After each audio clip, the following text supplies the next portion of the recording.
Hello बच्चों, चलिए प्रश्न को पढ़ते हैं और समझते हैं। विरोधोक्ति द्वारा उपपत्ति का प्रयोग करके यह दिखाइए कि n का ऐसा कोई मान नहीं है जिसके लिए 6 की घात n का अंतिम अंक शून्य हो। ये हमें यहाँ पर बताना है। प्रश्न को हल करने से पहले हम प्रश्न के लिए मुख्य अवधारणा लिखेंगे, जिसकी सहायता से इस प्रश्न को हल किया जाएगा। तो प्रश्न के लिए मुख्य अवधारणा में हम एक बात लिखने वाले हैं जो कि प्रश्न से संबंधित है। क्या बात है उसको मैं यहाँ पर लिख देता हूँ बच्चों। देखिए, हमें पता है कि यदि यदि लिख लेते हैं इसको। यदि इसको हटा देंगे अभी, है ना। यदि संख्या का इकाई अंक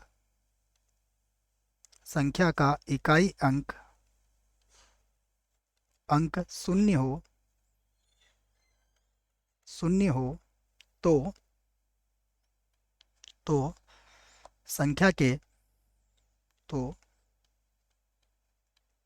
संख्या के गुणनखंड में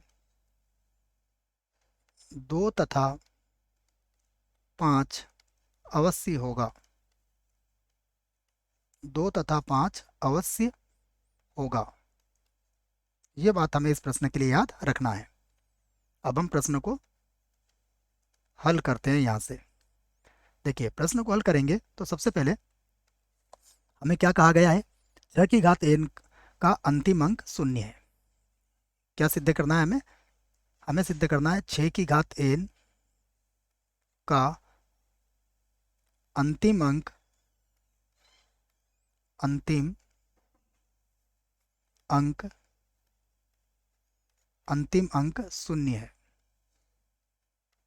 शून्य है। ये हमें सिद्ध करना है। तो हम क्या करेंगे? हमें विरोधोक्ति द्वारा इसकी उपपत्ति करना है।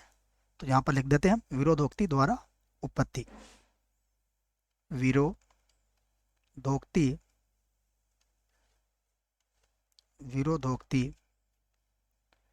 द्वारा उपपत्ति। विरोधोक्ति द्वारा उपपत्ति। तो विरोधोक्ति द्वारा जब हम उपपत्ति करते हैं तो हम क्या करते हैं कि जो प्रश्न में हमें सिद्ध करना होता है हम उसका विपरीत मानते हैं। तो यहाँ पर भी हम क्या करते हैं? देखिए, क्या कहा गया है कि n का कोई मान नहीं है। तो हम मान लेते हैं कि यदि संभव हो तो माना, यदि संभव हो तो माना n के मान के लिए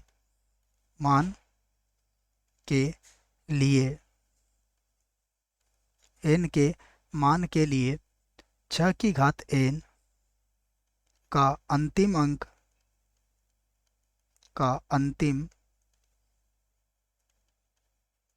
अंक शून्य है। ये हमने मान लिया है कि n के मान के लिए 6 की घात n का अंतिम अंक क्या है? शून्य है। तब देखिए क्या होगा। 6 की घात n को जब आप हल करोगे तो ये क्या आएगा? इसके गुणनखंड कैसे मिलेंगे आपको?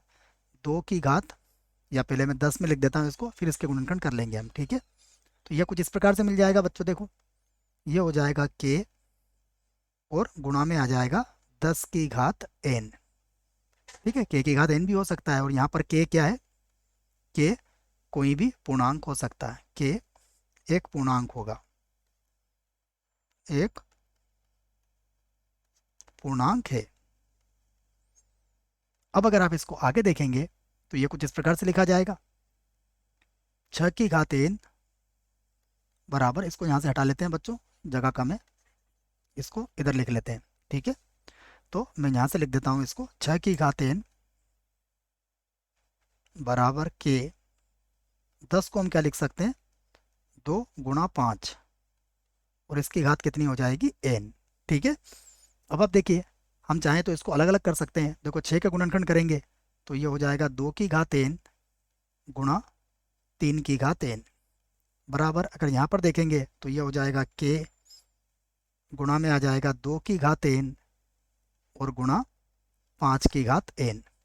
अब अगर आप यहाँ पर ध्यान से देखेंगे तो k तो एक पूर्णांक है, 2 की घात n भी हमारे पास है। अब 3 की घात n और यहाँ पर आ जाएगा, मतलब 2 की घात n से 2 की घात n तो आप काट सकते हो ना, इसको मैं काट के दिखा देता हूँ आपको। तो 2 की घात n से 2 की घात n तो कट जाएगा। अब हमारे पास बचेगा 3 की घात n बराबर k गुणा 5 की घात n, जो जो संभव नहीं है, जो संभव नहीं है, नहीं है। क्यों नहीं है संभव? क्योंकि 5 की घातांक जब आप दिखेंगे तो जैसे 5 की घातांक बच्चों आपने 1 लिखी तो यहाँ पर 5 आ जाएगा और यहाँ पर 3 आ जाएगा, तो ये 3 के आ जाएगा और के चूंकि पूर्णांक है तो कभी भी ये 3 के बराबर नहीं आ सकेगा। ठीक है, इसको मैं यहाँ पर एक उदाहरण से समझा रहा हूँ आपको कि क्या बोलना चाहता हूँ मैं। देखो मान लीजिए n का मान 1 है, तो यहाँ पर हो जाएगा 3 बराबर कितना हो जाएगा 5 के।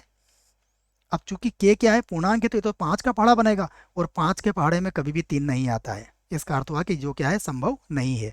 तो ये संभव क्यों नहीं है? क्योंकि हमने हमारी गलत कल्पना के कारण हुआ है। जो जो हमारी हमारी गलत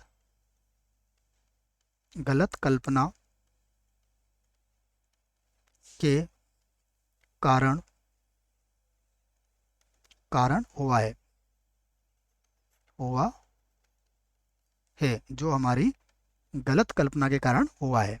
तो अब यहाँ पर हम कह सकते हैं कि अतः अतः विरोधोक्ति विधि से विरोधोक्ति अतः विरोधोक्ति विधि से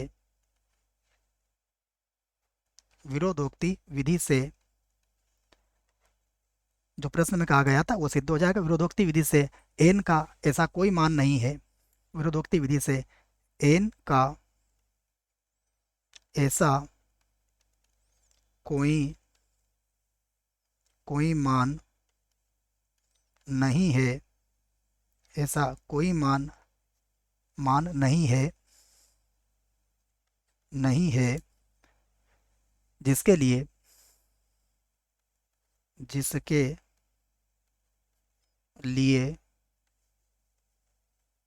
जिसके लिए 6 की घात n का अंतिम अंक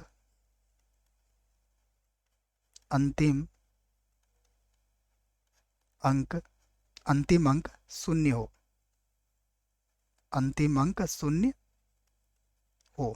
यही हमें सिद्ध करना था। देखिए हमसे यही कहा गया था कि आप विरोधोक्ति विधि का प्रयोग कीजिए और इस कथन को सिद्ध कीजिए। आशा करता हूँ बच्चों प्रश्न का उत्तर समझ में आया होगा। धन्यवाद।